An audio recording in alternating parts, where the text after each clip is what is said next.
Bon matin.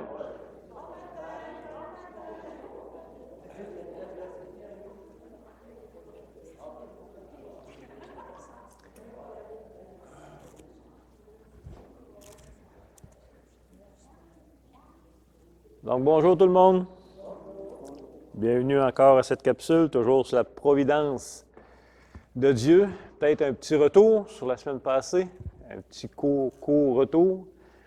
Donc, on avait vu que la semaine passée que la providence de Dieu, c'était pas juste dans des choses miraculeuses. Par exemple, quand de l'eau sort d'un rocher, c'est une providence de Dieu pour donner de l'eau à un peuple dans un temps donné, mais d'une façon surnaturelle.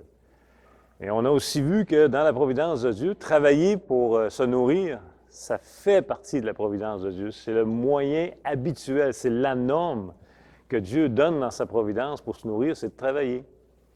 Fait qu'on a vu aussi que c'est très harmonieux.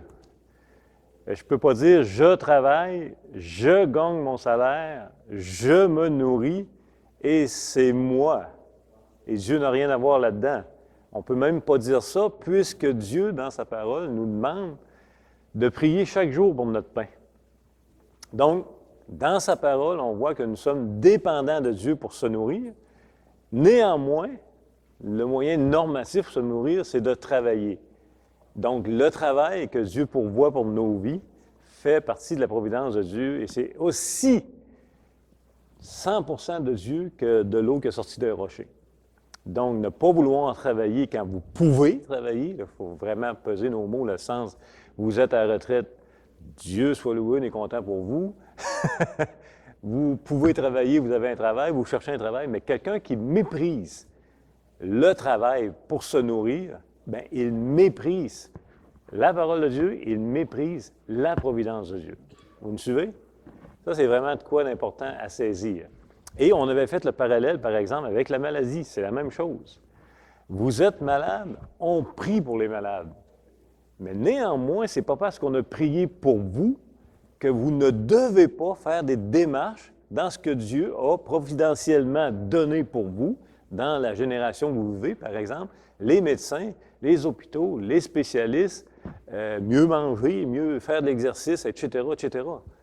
Donc, si vous êtes malade et qu'on a prié pour vous, et que vous ne voulez pas vous faire soigner parce qu'on a prié pour vous, parce que vous ne voulez pas manquer de foi, bien, non seulement vous manquez vraiment de foi, c'est l'inverse, et vous méprisez, encore une fois, la providence de Dieu. Vous me suivez? C'est important. C'est des petites choses bien simples, mais qui sont dans la vie de tous les jours. Et c'est pour ça que ça fait plein de sens de rendre grâce de la nourriture qu'on mange, puisqu'on fait le lien que c'est vraiment de la providence de Dieu qu'on la reçoit par notre travail, même si c'est nous qui travaillons. Et on avait vu plein de versets aussi sur notre propre vie personnelle, entre autres le psaume 139, 16, qui dit qu'avant que l'on soit né, avant que l'on soit formé, Dieu avait déjà tout écrit dans son registre les jours de notre vie. Et on a vu plusieurs versets aussi qui disent qu'on ne peut pas rajouter à ce que Dieu a déjà décrété sur notre vie, ni enlever, ni rajouter le nombre de jours. Tout a déjà été écrit de la part de Dieu. Grosso modo, on avait vu ça la semaine passée. On a vu plus que ça, mais grosso modo, on avait vu ça. On avait même vu que vos talents, vos aptitudes, ce que vous faites, tout vient de Dieu. Et ça ne nous permet pas de se vanter de ce qu'on est, parce qu'on a tout reçu. Et même dans nos entraînements, dans vos aptitudes, dans vos... s'il y a des gens qui ont, que ce soit des petites études ou des grandes études, vous avez travaillé à l'école. Mais même si vous avez travaillé à l'école, vous avez développé votre cognitif, vous avez développé vos compétences, etc., Dieu n'est pas à l'extérieur de tout ça. Et on avait vu le texte avec David. David, qui s'entraîne à tirer de l'arc, va lui-même dire que c'est Dieu qui l'entraîne avec son arc. Donc, on ne s'en sort pas. Il y a Dieu et il y a nous, mais il y a Dieu, toujours avant nous et en nous. Maintenant, la page 22 de notre confession de foi. Je n'avais pas fini la semaine passée, puis ça se peut, je vais voir comment ça va aller ce matin. Tu sais, le fameux numéro 3 de la page 22, dans sa providence, Dieu se sert habituellement de moyens, cependant, il est libre d'agir s'il lui plaît sans moyens, ou en plus d'eux, ou à l'encontre d'eux. On avait vu ça il y a 2 semaines, plus spécifiquement.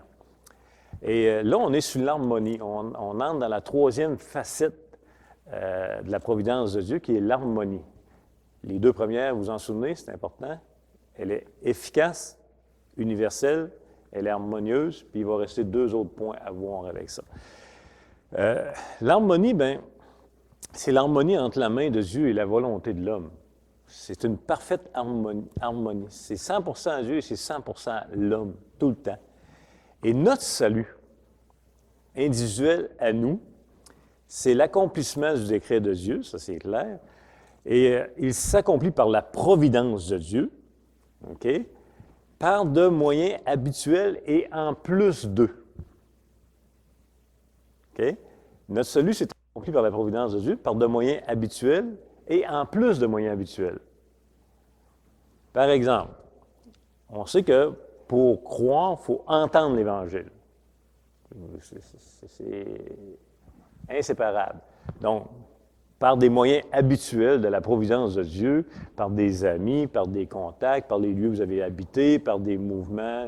Vous avez un jour entendu l'Évangile, etc. Ça, c'est des moyens habituels. Vous n'avez pas entendu l'Évangile par une voix audible du ciel, vous l'avez entendu par l'intermédiaire d'un frère, d'une sœur, la radio, la télé, peu importe.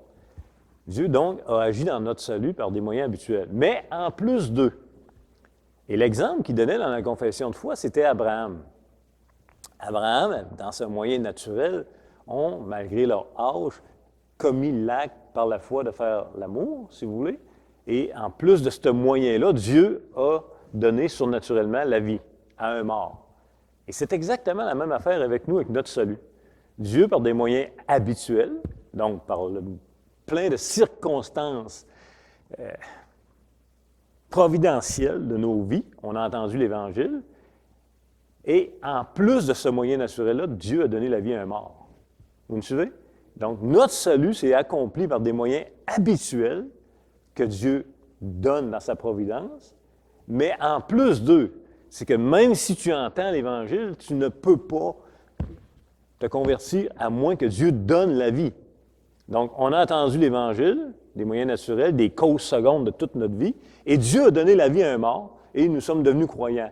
Et c'est en harmonie parfaite avec notre volonté, parce que puisque Dieu a donné la vie à un mort, lorsque nous sommes devenus vivants, nous avons voulu se tourner vers lui et le suivre. Vous me suivez?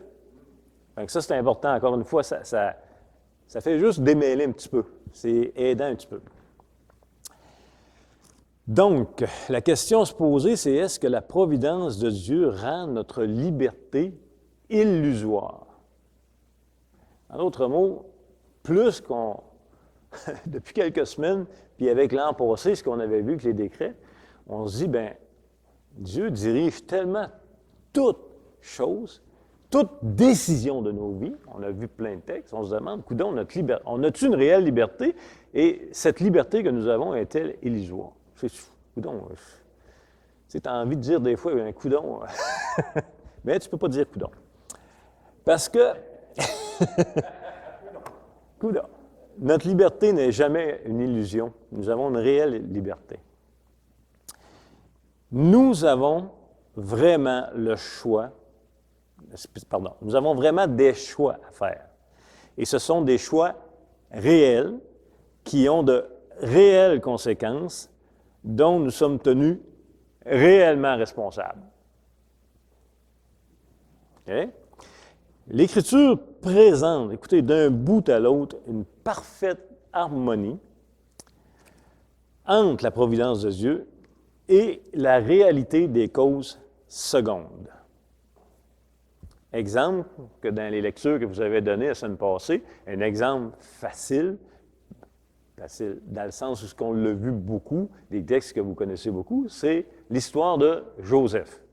Je vais demander de lire quelques textes sur l'histoire de Joseph pour comprendre cette parfaite harmonie. Cause seconde, là, Je l'utilise parce qu'il l'utilise toutes si vous lisez Grudem, si vous lisez d'autres commentaires, ils vont beaucoup utiliser cette expression-là. Mais à la longue, je l'aime. Les causes secondes, là, c'est les causes providentielles habituelles. La cause première, c'est Dieu, dans son décret, puis sa providence. Puis les causes secondes, bien, la personne qui m'a annoncé l'Évangile, c'est une cause seconde, c'est une cause deuxième. Mais la cause première, c'est Dieu. Dans Genèse 45:5, on va lire le verset. Il dit, « Maintenant, ne vous affligez pas et ne soyez pas fâchés de m'avoir vendu pour être conduit ici, car c'est pour vous sauver la vie que Dieu m'a envoyé devant vous. » Joseph affirme à la fois la culpabilité de ses frères et la providence divine à travers eux. Ne vous affligez pas. Pourquoi il devrait être affligé? Et ne soyez pas fâchés. Pourquoi il devrait être fâché? Joseph est en train de dire, ne soyez pas fâchés, c'est parce qu'ils ont raison d'être fâchés contre eux, contre le mal qu'ils ont médité, etc. Vous me suivez? Ils sont responsables. Mais la cause seconde, on la voit là, la cause seconde, c'est qu'ils ont vendu Joseph. Mais la cause première, Dieu la donne. Puis l'écrivain la donne, c'est dans Genèse 50, verset 20. Il dit, « Vous aviez médité de me faire du mal. Mais Dieu l'a changé en bien. » Vous avez les deux causes ici, la cause première et la cause seconde. La cause première, c'est que Dieu a utilisé le mal pour son bien. Mais la cause seconde, c'est vrai, ils ont vraiment fait le mal. Écoutez, ce qu'ils ont fait, c'est abominable, là. Non seulement ils l'ont fait, mais ils ont vu leur père se mortifier de la porte de Joseph pendant des années, à pleurer, à être triste. Écoutez, Ils ont eu sûrement des conséquences en vérité. Oui, mais tout ça pour dire que vous aviez médité de me faire du mal, bien, il n'exclut pas leurs gestes et il les tient responsables. Donc, il y a une harmonie. Il faut vraiment le voir.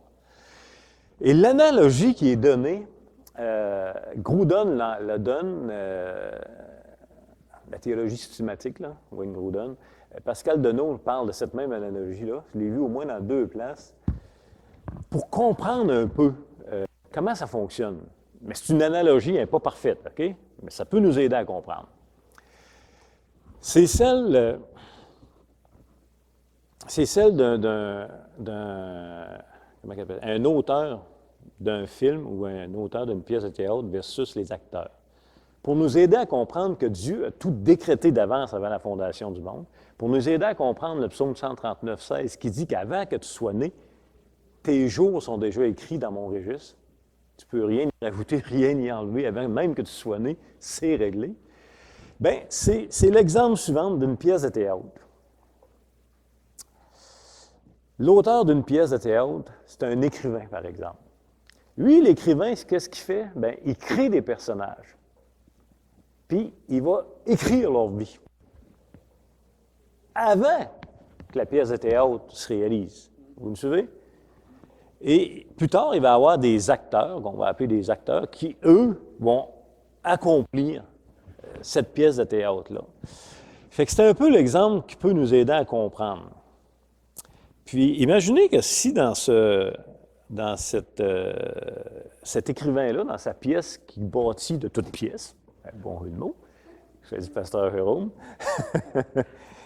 il écrit qu'il va y avoir un meurtre, par exemple, d'un innocent dans sa pièce. Puis plus tard, bien, sa pièce, il va la mettre en œuvre. Il va la mettre en action. Il va prendre vraiment des acteurs, puis ils vont jouer la pièce qui a été écrite avant même que les acteurs soient choisis pour l'accomplir. Vous me suivez? Et puis les acteurs, bien, à un moment donné, il y a un meurtre. C'est qu'on prend dessus, je ne sais pas, si c'est moi, par exemple, qui joue dans la pièce, puis là, qui tue Jean-Marie, un innocent, je le tue, moi, volontairement dans la pièce, puis je suis devenu un coupable. Pardon?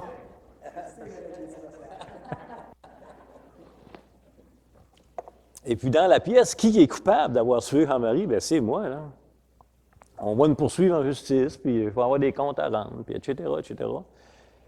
Puis en même temps, moi, je pourrais lever la main et dire « Oh, oh, oh! Là, vous m'accusez moi, mais moi, j'ai pas le choix, parce qu'il y a quelqu'un qui a écrit qu'il fallait que je tue lui. C'est pour ça que vous l'avez tué. Moi, j'ai accompli seulement ce que l'écrivain a écrit d'abord. Je suis un exécutant de ce que l'écrivain a écrit. Moi, là, vous n'avez pas le droit de m'accuser d'avoir commis un meurtre. Il a décidé que je commettais un meurtre, il faut que je le commette. Vous me suivez? C'est un peu l'exemple qui nous aide à comprendre. Les deux, c'est vrai à 100%, mais à des niveaux différents. C'est vrai que Dieu est agissant dans tout, à 100%, qui utilise le mal, qui le provoque le mal. Il ne le permet pas seulement, il le provoque dans maintes et maintes situations qu'on voit dans les Écritures. Et c'est vrai que l'acteur, ou dans nos vies, nous, quand on commet quelque chose, c'est vrai qu'on est aussi 100% responsable, mais à un autre niveau. Et on le fait toujours volontairement. Et Dieu n'est jamais tenu responsable. Ici, l'analogie, c'est une pièce de théâtre, là. Puis les autres, ils prennent Shakespeare, mais moi, je n'ai jamais, je sais rien de ce qui a écrit Shakespeare. Fait que...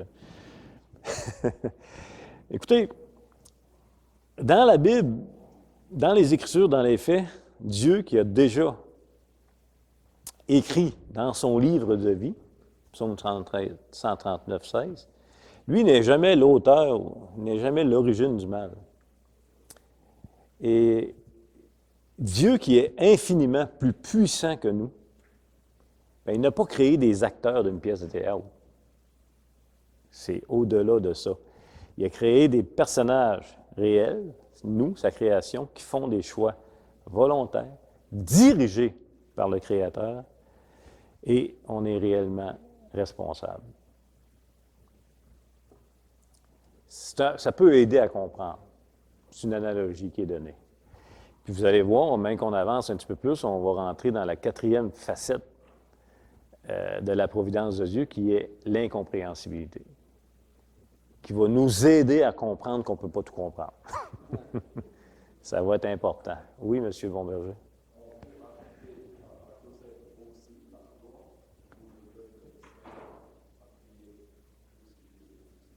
Mm-hmm. Tout à fait. Ah oui, Actes chapitre 2, vous l'avez crucifié, mais Dieu l'a crucifié. Fait qu'on a les deux. Fait que c'est l'harmonie. À la lumière de Genèse 50-20, où ce que Dieu a changé le mal en bien, Dieu contrôle le péché sans que la responsabilité morale soit annulée. Il le fait concourir au plus grand bien, le mal. Mais le faire concourir au plus grand bien, bien, c'est à la manifestation de sa gloire, okay? Et non de notre compréhension, et non de notre volonté. C'est toujours pour sa propre gloire, selon son bon plaisir. Okay? Donc, dans notre 1689, à la page 22-23, on a l'article 4, 5 et 6 qui traite de la relation entre le péché et la providence. Okay? Le chapitre, le point 4, il traite sous un angle général. Le point 5, c'est le croyant. Et vous allez voir la discipline, entre autres. Et le point 6, c'est la relation avec les non-croyants, les réprouvés. Donc, il y a ces trois points-là qui traitent de la relation entre la providence et le péché sur trois aspects différents. Sur un angle général, sur l'aspect spécifique avec le croyant et sur l'aspect spécifique avec les non-croyants, les réprouvés. Fait que c'est très intéressant. Il y a des dizaines de passages dans les Écritures qui affirment que Dieu a provoqué quelque chose de mauvais, quelque chose de mal. Vous n'avez pas de misère à trouver ça. Par exemple, vous pouvez prendre celui où ce que David a fait un recensement. On pourra le voir la semaine prochaine. Puis je pense, je vois vous aviez Samuel pour lire. Je vais le sauter, Samuel, puis on va aller voir Job. OK? Puis si on a le temps, on reviendra avec Samuel. Mais dans Job, ça m'a vraiment beaucoup parlé. Tournez dans Job, chapitre 1. L'histoire de Job est probablement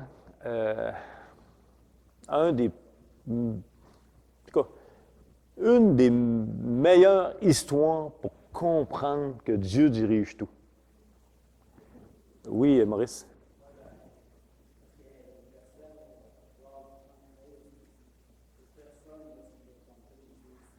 Mm-hmm.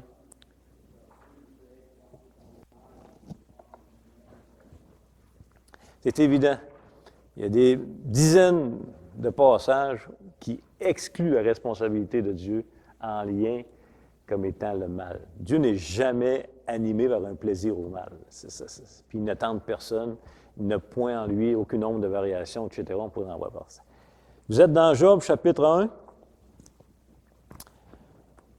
Écoutez, l'histoire de Job, c'est instructif. Dieu, dans l'histoire de Job, participe à l'épreuve de Job. Et, écoutez, il y a une discussion avec Satan et Dieu dirige Satan dans ses actions. On lit au verset 12. L'Éternel dit à Satan, « Voici tout ce qui lui appartient, je te le livre. Seulement, ne porte pas la main sur lui. » Et Satan se retira de devant la face de l'Éternel. Qui livre à qui? C'est Dieu qui livre. Mais qui va accomplir la chose? C'est Satan. On va y revenir. Donc, une partie des malheurs de Job sont arrivés par des causes secondes.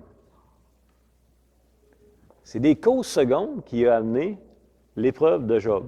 La cause première, on vient de la voir, c'est Dieu. C'est littéralement Dieu.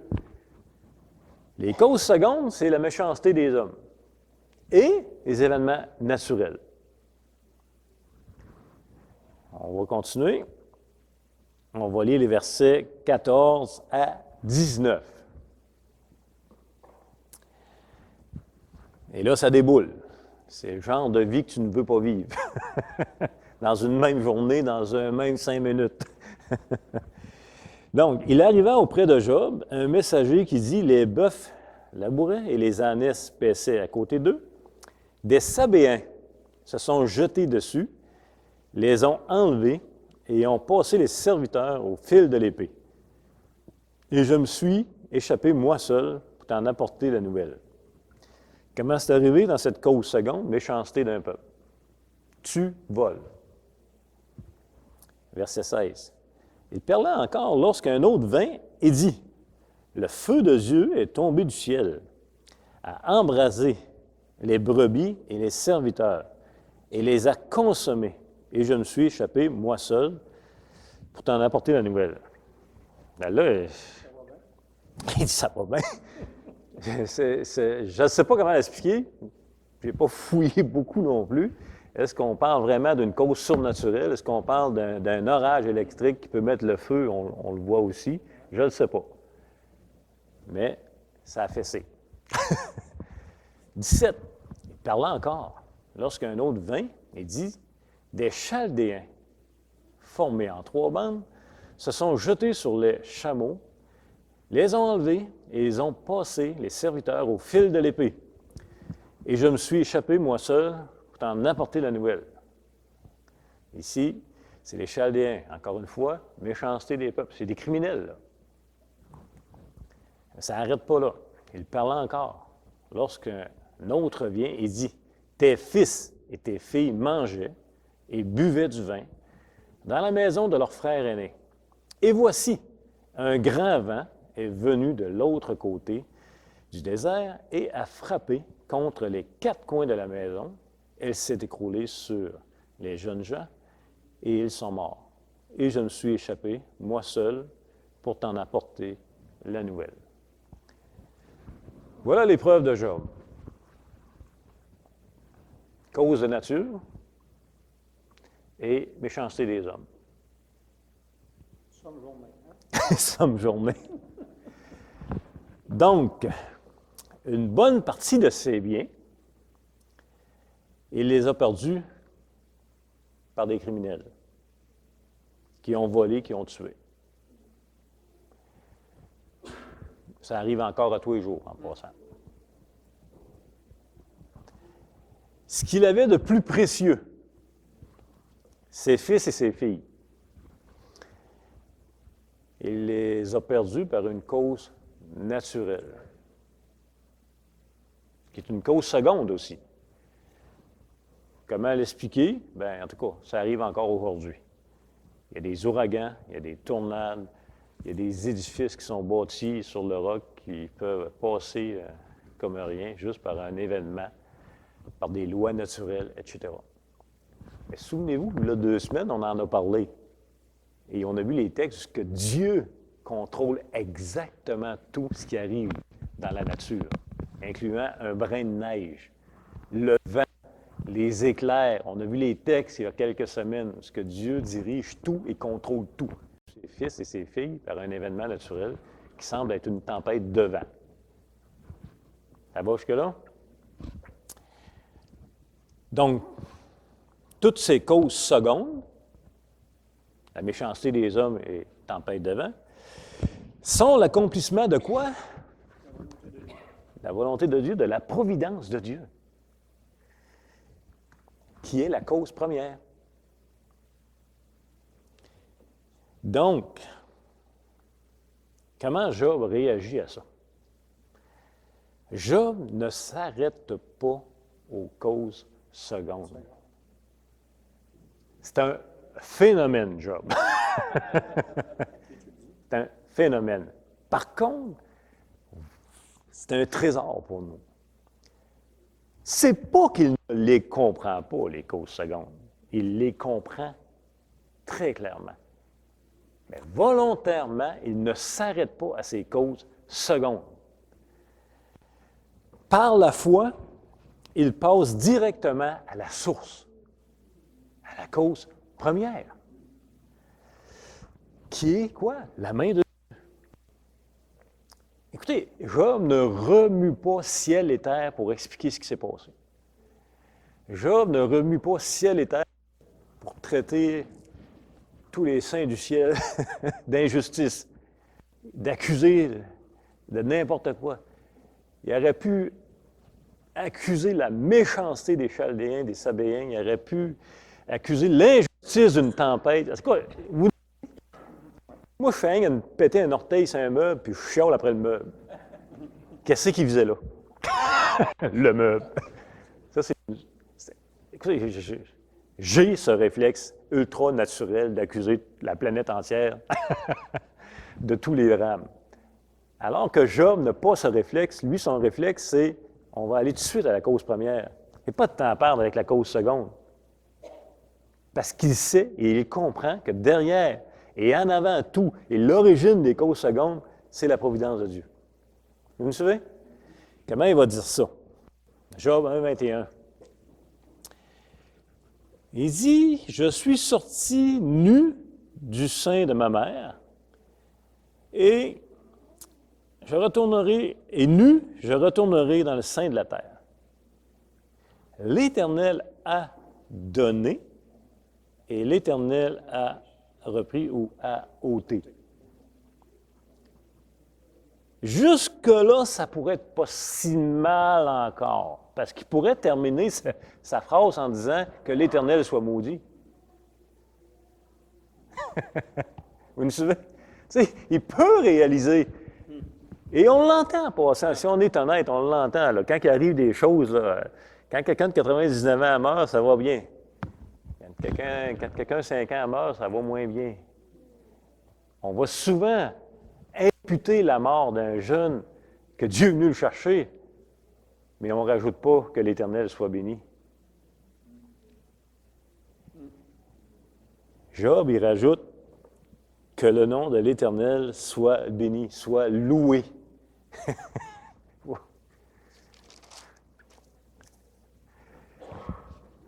Pourtant, on a très bien expliqué à Job comment c'est arrivé, son malheur.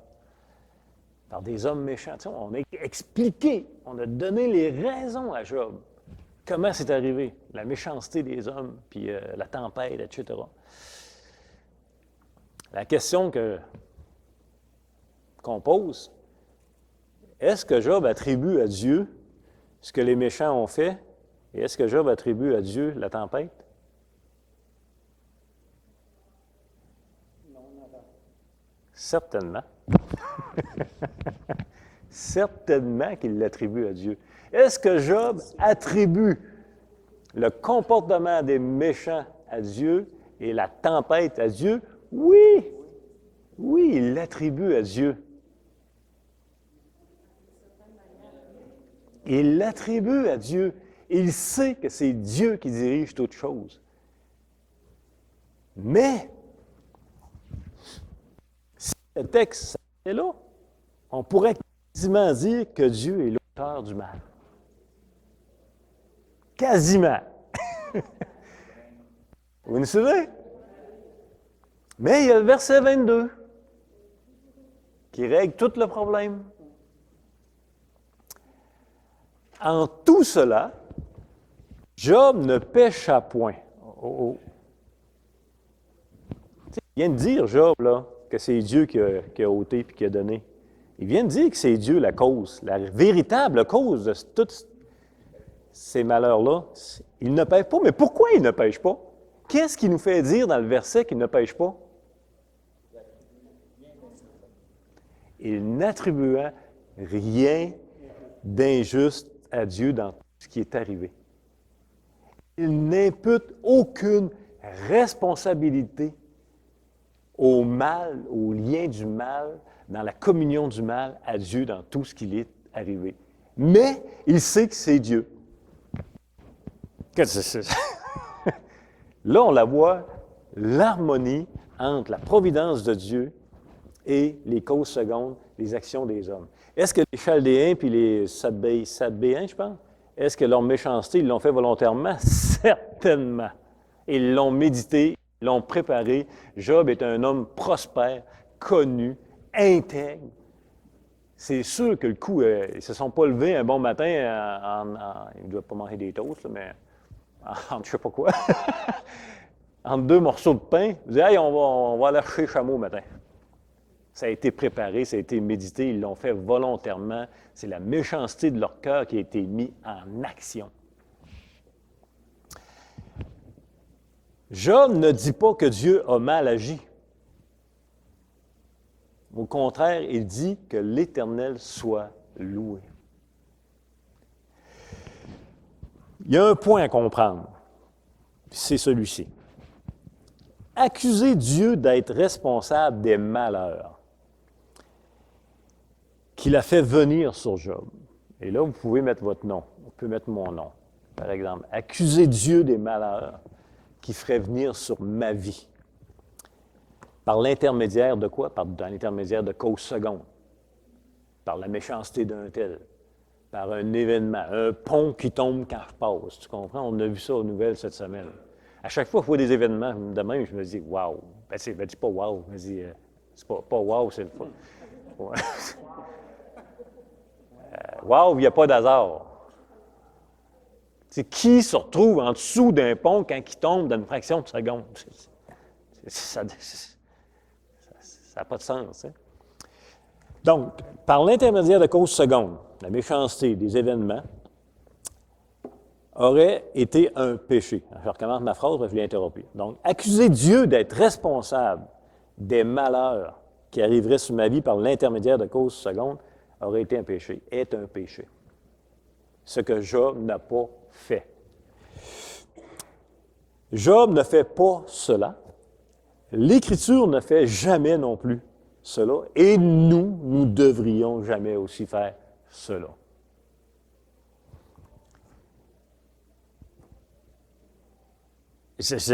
Puis, je ne suis pas en train de dire que je suis Job. Hein?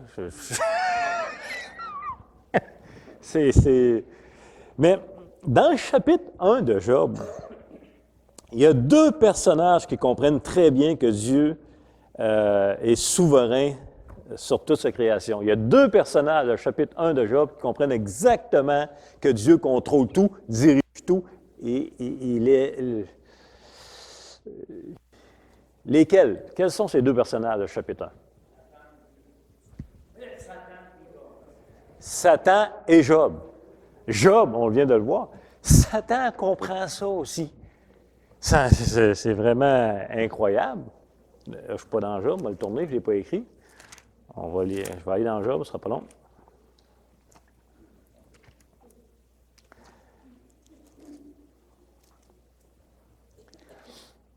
OK, on va lire les versets 10 à 12, chapitre 1. Fait que, on peut partir vers verset 9. Oui, vous connaissez un petit peu le contexte. Satan arrive avec les anges et les fils de Dieu auprès de Dieu, puis là, c'est-tu fait de beau aujourd'hui, quasiment, tu sais? Fait que Satan répondit à l'Éternel, au verset 9, « Est-ce d'une manière désintéressée que Job craint Dieu? » Et il dit, Satan, il dit, « Ne l'as-tu pas protégé? » Il associe ça à Dieu, là. « Lui, sa maison et tout ce qui est à lui, tu as béni l'œuvre de ses mains et ses troupeaux couvrent le pays. » Satan reconnaît exactement ce que Job a reconnu. Parce que nous, quand on a lu tantôt le verset tu as donné puis tu as ôté, on est scandalisé du ôté, hein? Mais donner et ôter sont en parallèle, là.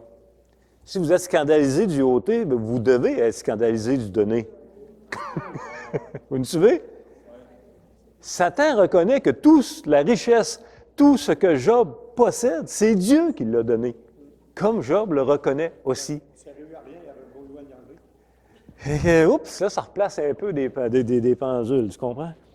Mais il dit, mais étends ta main, touche à ce qui lui appartient, et je suis sûr qu'il te maudit en face. Et Satan reconnaît aussi que c'est Dieu qui peut faire de quoi.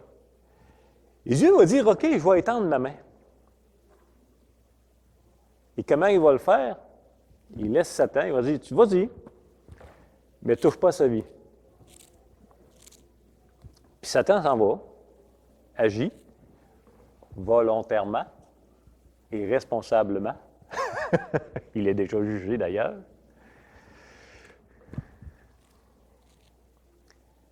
Ce qui est arrivé à Job, ça arrive encore aujourd'hui. Pourquoi c'est arrivé à Job? Je ne le sais pas. Et l'Écriture ne nous donne pas de réponse claire. Mais il y a une réponse très claire.